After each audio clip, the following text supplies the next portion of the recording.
大家好，我是倩妮厨房，今天给大家介绍一款家常菜——萝卜丝蛋菜。萝卜乃再普通不过的食材了，不过搭配海鲜，其质感和风味都会让你大吃一惊的。好，我们准备一块约500克左右的萝卜，为保证形状一致，可以修去边角，让萝卜丝更加整齐。通常直切，厚度约为0.4到0.5厘米，长度6厘米。萝卜丝也不要太细，否则容易煮烂掉，不成形。如果有不好直切的部分，可以用片的手法，然后再切丝。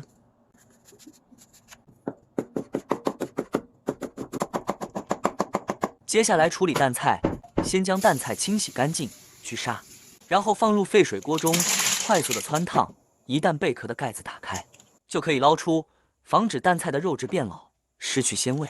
通常萝卜搭配贝壳类的海鲜是不违和的，比如萝卜丝配竹蛏、赤贝、扇贝等。都有着不错的风味。现在蛋菜的壳都已经张开了，马上捞出。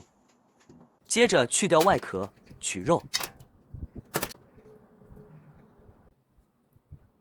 在取肉时要注意，很多蛋菜嘴里都有丝状物，可以去除。据说这是此贝类为了附着在岩石上吐出的丝，叫足丝。清理好蛋菜后，再切一些小葱。锅中烧水，炙开。放入萝卜丝汆烫，汆烫萝卜丝可以去除萝卜的辛辣味和萝卜臭。另外，萝卜汆烫用冷水过凉后会变得更透亮。接下来，把汆烫好的萝卜丝用冷水冲洗，让萝卜丝的品质得到提升。锅上火，放入1勺油，将油烧热。接着把处理好的蛋菜放入油中煸炒一下，出香味。再放入沥干水分的萝卜丝一起煸炒。加入600毫升的水，放入1块浓汤宝，将水烧开。此时先不要调味，要等浓汤宝化开，略煮几分钟，确认味道后再进行调味。汤开后，加入南瓜蓉20克。南瓜蓉的制作可以看以前的视频。加入南瓜蓉不仅可以让汤汁略微回甘，同时也让颜色更加诱人，比传统做法中用菜油更好。汤再次烧开后，放入牛奶30克。放牛奶不仅可以让汤汁看起来稠厚，同时更有风味。待到原料出味后，再进行最后的调味，放入胡椒粉1克、盐1克、牛肉粉2克。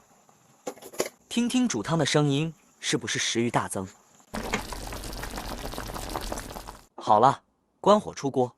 这是一道再普通不过的家常菜，懂得搭配后，也许你能做出更多好吃的菜品来。希望本视频除给你带来做菜的基本技法外，还能让你思路大开，那将是我求之不得的荣幸。若真能帮助到你，就请点赞、关注，未来总是会有适合你的菜品等着你。感谢支持。还和往常一样，先欣赏后品尝。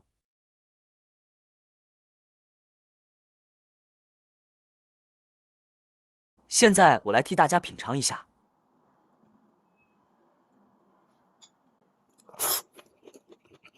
萝卜丝滑爽软烂，晶莹剔透，蛋菜鲜嫩无比，回口甘甜。再品尝一下汤，汤汁鲜甜，香气十足，值得推荐，忍不住再来一口。